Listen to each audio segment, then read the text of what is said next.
দুটো গামছা বুঝছি লক্ষ লক্ষ লোক তার ছেলে আমি অবাক করা কাণ্ড।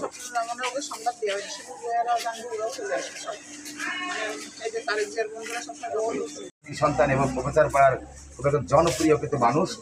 আমি জানতে চাচ্ছি যে গত বেশ কয়েকদিন আগে আমি যে ভিডিও পোস্ট করেছিলাম তখন দেখি যে প্রায় শত শত মানুষ কিন্তু কমেন্ট করেছিল এবং হাজার কি হাজার মানুষ দেখেছিল। কিন্তু আমি জানতে চাচ্ছি যে মানে কীভাবে সে মারা গেল একটু জানাতে আমাদের।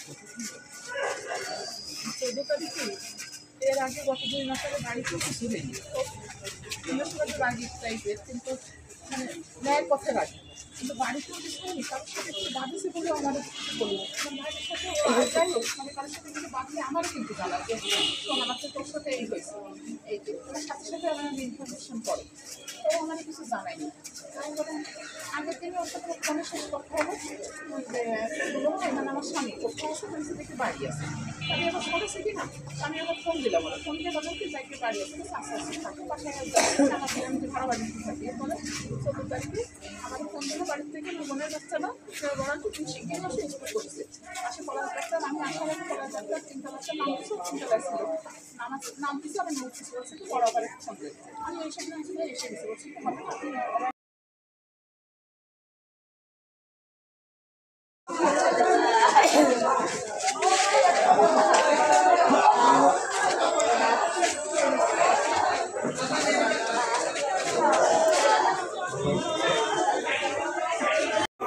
এবং কর্মজীবন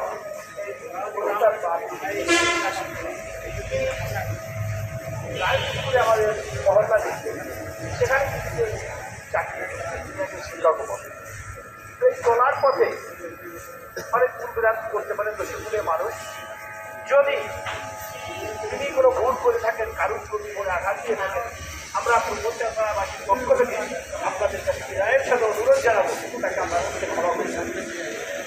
আর আপনারা জানেন অবৈধ উপজেলার ভিতরে একটি দার্জিলিং পরিবার ও চাকরি পরিবার, যাদের তাদের উপর আমাদের নোয়াপাড়ায় বড় বড় অনেক প্রতিষ্ঠানই